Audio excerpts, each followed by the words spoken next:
নমস্কাৰ বন্ধু বান্ধৱীসকল স্বাগতম জনাইছো আপোনালোকৰ মৰমৰ ইউটিউব চেনেল ৰদালি অসম চেনেলটিলৈ আৰু আজি আমাৰ সৈতে কোন আছে আপোনালোকে হয়তো দেখি চিনিয়েই পাইছে অসমৰ এগৰাকী জনপ্ৰিয় কণ্ঠশিল্পী চিমিবা পোনপ্ৰথমে আমাৰ অনুষ্ঠানৰ মাজলৈ স্বাগতম জনাইছো ধন্যবাদ আৰু আশা কৰিছো আপুনি আমাৰ এই অনুষ্ঠানটো সম্পূৰ্ণ সহযোগ আগবঢ়াব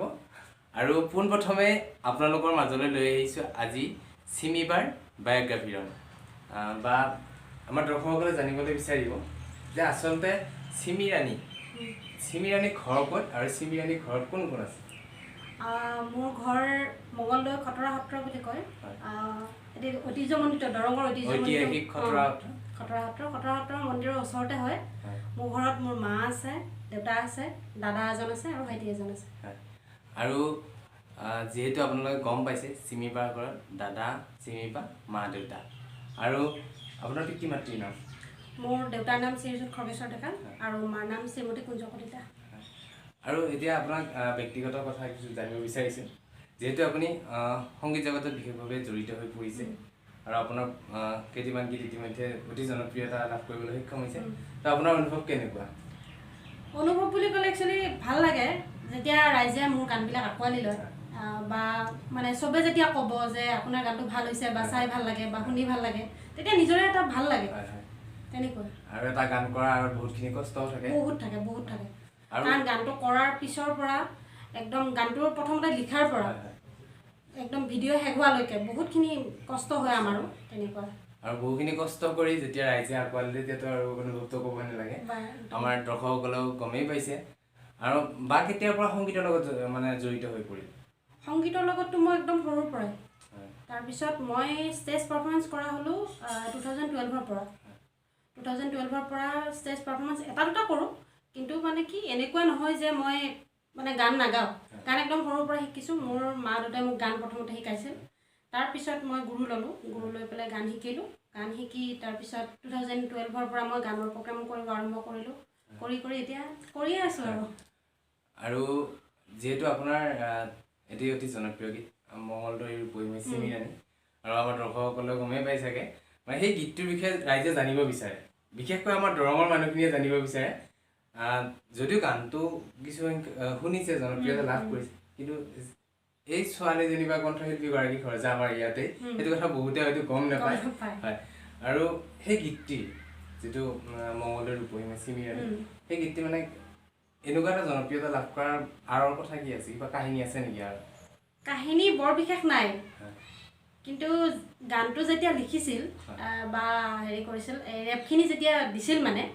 তাৰপিছত মোৰ লগৰ ল'ৰা কৌশিক বুলি ল'ৰা এজন সি ড্ৰাম বজায় একচুৱেলি আৰু সি মুম্বাইতো কাম কৰে সি লিখিছিলে গানটো সি লিখাৰ পিছত মোক কৈছিলে যে তোমাৰ নামত মই এটি গান লিখোঁ তাৰপিছত মই কৈছোঁ ঠিক আছে মোৰ নামত লিখিব পৰা গান তাৰপিছত কেনেকুৱাকৈ লিখিবা বুলি ক'লোঁ আৰু তাৰপিছত কৈছে বোলে মঙলদৈ নাম লৈ তোমাৰ নাম লৈ লিখোঁ মই ক'লোঁ লিখা তেতিয়াহ'লে মই গাই দিম তেনেকৈ ক'লোঁ তাৰপিছতে সি লিখোঁতে মই গানটো চালোঁ গানটো চাই পেলাই মোৰ মানে গানটো দেখা পায়ে মোৰ ভাল লাগিল মানে মঙলদৈৰ ৰূপহী চিমিৰাণী ইমান ধুনীয়াকৈ মানে লিখিলে গানটো তাৰপিছত মই তাক ক'লোঁ বোলে ঠিক আছে মই এই গীতটি গাম তাৰপিছত হেৰি কৰিলোঁ আমি সিয়ে মিউজিকৰ কাম কৰিব দিলে ত্ৰিয়ন মহন্ত বহুত ধুনীয়া কাম কৰে মিউজিক সি নজনাকৈ নুবুজাকৈও হেৰি কৰিছে তাৰপিছত আৰু বহুতো গান কৰিছে তাৰপিছত ত্ৰিয়ন মহন্তই মিউজিকটো কৰিলে আৰু লগতে বাঁহীটো বজালে আমাৰ লক্ষীনন্দন তাক বহুতে চিনি পায় সিও মুম্বাইতে কাম কৰি আছে তাৰপিছত সি বাঁহীটো কৰিলে বাস্তৱে ৰেপখিনি গালে আৰু ৰেপখিনি তাৰমানে লিখাত অলপমান গণ্ডগোল হৈছিল কাৰণ ৰেপখিনি যেতিয়া লিখিছিল কিবা কিবি মানে শব্দৰ কিছুমান সংমিশ্ৰণ হোৱা নাছিল নহওঁতে তাৰপিছত কি হ'ল হেৰি আহিল কি আছিলে বাস্তৱে ক'লে যে হেৰি গানটো এনেকৈ নহয় ৰেপখিনি মই বনাই দিম সি 10 মিনিটত ৰেপখিনি লিখিছে 10 মিনিটত লিখি 10 মিনিটত গাই দিছে একদম আৰু ইমান ধুনীয়াকৈ হৈ গ'ল গানটো ভাল লাগিছে ভাল হৈছে এতিয়া আমি গানটোৰ ভিডিঅ'টো কৰাৰ পৰিকল্পনা কৰি আছোঁ বৰ্তমান হোৱা নাইকিয়া কাৰণ কিয় লকডাউনৰ কাৰণে আমি বাহিৰত যাব নোৱাৰোঁ এতিয়া বৰ্তমান আমি শ্বিলংতো আমি যাবই নোৱাৰোঁ গতিকে আমি গাঁৱলীয়া পৰিৱেশতে ক'ৰবাত কৰিব লাগিব সেইকাৰণে আমি ভাবিছোঁ ভিডিঅ'টো অতি কম সময়ৰ ভিতৰত তাৰমানে উলিয়াই দিম আৰু এই গীতটিৰ ভিডিঅ'ৰ বাহিৰেও আগন্তুক দিনত আপোনাৰ কেনেকুৱা কাম আহি আছে নতুন কাম আহি আছে মোৰ নতুন কাম ৰেকিবুল হুছেইনে লিখিছে এটি গান পাগলা দিয়া নহয় বুলি সেই গীতটি আহি আছে লগতে আৰু এটি গীত মোৰ নিজৰ মঙলদৈৰ ৰূপহী এলবামৰে আৰু এটি গীত মোৰ কৰাৰ কথা চলি আছে আৰু অলপ ব্যতিক্ৰমী প্ৰশ্ন কেইটামান কৰিব বিচাৰিছোঁ আপোনাক যিহেতু আপুনি সংগীত ক্ষেত্ৰৰ লগত বিশেষভাৱে জড়িত আৰু আপোনাক যদি এতিয়া বলিউডত গীত গাবলৈ মতা হয় তেনেহ'লে আপুনি কোনজন গায়কৰ লগত মেল ছিংগাৰৰ লগত গান গাবলৈ আপুনি নিজকে সৌভাগ্যশালী বুলি ভাবিব? বলিউডৰ জুবিন নটিয়াল। জুবিন নটিয়াল আৰু মোৰ ফেভৰেট হয়। আৰু বহুখিনি কথা জানিম বাইদেউৰ পৰা আৰু আমাৰ দুটাকৈ ৰাউণ্ড আপোনালোকে চাবলৈ পাব। আশা কৰিছোঁ এই ৰাউণ্ডটোৱে আপোনালোকে ভাল পালে আৰু বহুখিনি নজনা কথা আমি বাইদেউৰ পৰা জানিবলৈ চেষ্টা কৰিম। আৰু যদি আপোনালোকে এই ৰাউণ্ডটো ভাল পাইছে তেনেহ'লে আমাৰ চেনেলটো ছাবস্ক্ৰাইব কৰিব, লাইক কৰিব আৰু কিবা যদি আমাৰ ভুল দেখিছে, যিহেতু বহুদিন আপোনালোকে এই চেনেলটোত ইণ্টাৰভিউ ভিডিঅ' পোৱা নাই, হয়তো খুটি নাটি ৰৈ গৈছে, সেইখিনি আপোনালোকে আমাক আঙুলিয়াই দিব বুলি আশা কৰিছোঁ। আৰু ইয়াৰ লগে লগে আজিৰ এই ভিডিঅ'টিৰ পৰা বিদায় মাৰিছোঁ।